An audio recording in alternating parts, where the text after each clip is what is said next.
Professor, quanto à valorização dos professores, agora, recentemente, 6 estados, entre eles o Rio Grande do Sul, entrou com uma ação de inconstitucionalidade no Supremo Tribunal Federal contra o piso nacional dos educadores.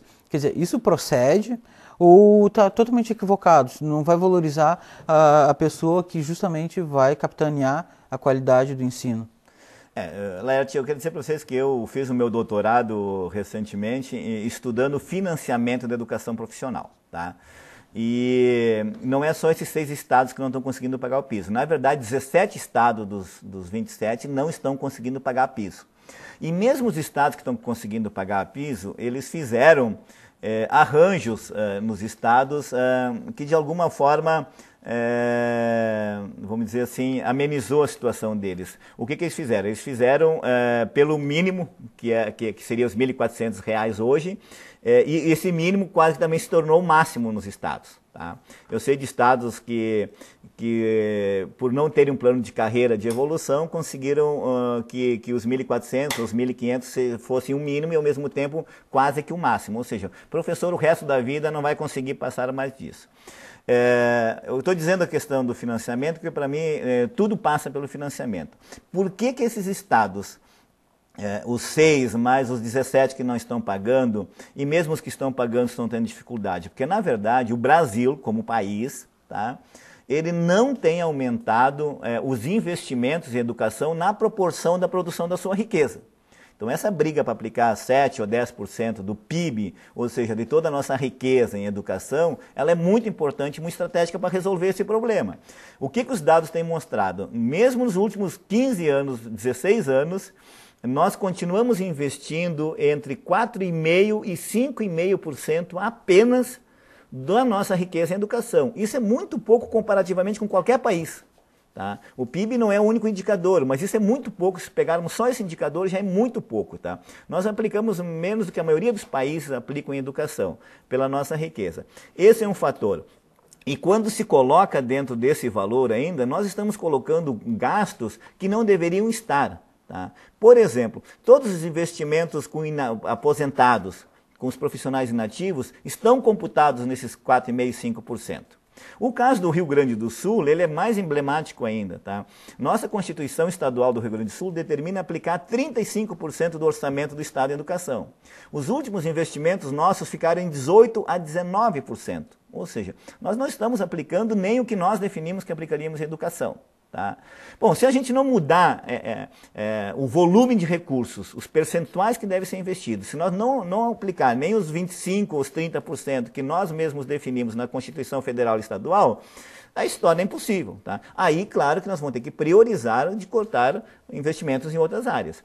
Então, para mim, a dificuldade do Estado do Rio Grande do Sul, ela é anterior à questão do piso. Os R$ 1.400, no meu ponto de vista, não são só justos, é o mínimo necessário para que a gente possa atrair profissionais para trabalhar com a educação. Quer dizer, um país, um Estado que não consegue pagar como básico para uma categoria de formação superior R$ 1.400, R$ 1.500 e ter um plano de carreira ousado, é um país que não pensa o futuro. Tá? Os países que investiram, e aí a gente usa muitos países para comparar, o caso da Finlândia e o caso da Coreia, principalmente. Eles fizeram um esforço adicional muito grande para poder levar a sua educação. Tá? Por isso que alguns estudiosos em financiamento dizem que o Brasil hoje, para se igualar aos outros países, deveria investir 20% do PIB. Nós não temos como investir 20%, é verdade. Agora, nós temos que fazer um esforço nacional de investir 10%. Não só o governo estadual, não só a União, mas as prefeituras, os empresários deveriam de ajudar nisso. Por exemplo, nós podíamos dar menos isenção de impostos para carros, para produtos da linha branca. Nós resolvemos crises em algumas áreas muito rapidamente. Quer dizer, quando não se consegue vender carro, se dá um jeito de financiar. Quando não se vende mais televisão e geladeira, se dá um jeito de financiar. Quando os bancos entram em crise, que é uma gestão privada, o Estado socorre muito rapidamente. E por que nós não socorremos também com essa mesma criatividade e com essa mesma prioridade a crise educacional? Se ela é tão importante, se ela é tão estratégica para todos, tá? Inclusive para a iniciativa privada. Então esse país tinha que fazer um pacto, como você disse, o seguinte, olha, vamos investir os 10%. E todo o empresário abre mão um pouco dos seus lucros, os bancos poderiam abrir mão dos seus lucros, as empresas abriam um pouco mão dos seus lucros, todos nós, para que a educação tivesse o investimento mínimo necessário. Porque sem esse investimento, sem o país elevar esse percentual gradativamente, eu acho que, de repente, não podemos investir 10%, mas continuar nos 5% é nós termos essa pauta de crise educacional por mais muitos anos. Tá? E aí tem outro dado importante que eu quero agregar, Laerte, que o Brasil tem quase 200 milhões de pessoas. E nós temos hoje 45% dessa população, ou seja, 85 milhões de brasileiros demandam educação. É muita gente. Tá? Nós temos aqui mais de 2 Argentinas que a educação tem que atender. Tá? Então, exige que essa prioridade seja, de fato, agora um compromisso de todos nós. Senão, nós vamos continuar com essa agenda negativa da educação por muitos anos. Pois é, professor. O senhor comentou que trabalhamos muito nas questões pontuais de setores específicos, né? Na minha avaliação, então, assim, o Brasil não pensa no futuro, não planeja o seu futuro, tanto que agora aqui no Rio Grande do Sul deu no IDEB que a educação está estagnada. Mas também, como o senhor comentou, não se investe no mínimo que está previsto na Constituição Estadual, né? Eu lhe pergunto assim, que ações que os governos poderiam, além de destinar mais recursos, para melhorar a educação, porque sempre se implanta, sempre está se comentando sobre a educação, mas a percepção que tem é que vai a passos muito lentos, né? Tá, com certeza. Eu acho que assim, primeiro falta vamos chamar assim, um projeto mais nacional construído com a sociedade e que todos possam subscrever. Tá? Aí nós temos que ser capazes de construir um projeto de educação que todos os governos, independente dos partidos, que todos os segmentos se comprometessem com ela. Mas nós temos muita dificuldade de construir isso. Mas vou te dar 2 exemplos do que poderia ter sido feito, está se tentando fazer, já avançamos um pouco, mas ainda de forma muito, muito lenta. Nós tivemos nos anos 90 o primeiro plano decenal de educação, que é um planejamento mínimo para 10 anos, tá? Foi uma iniciativa extremamente importante na época, era o governo Itamar, era o ministro Murilo Ringel.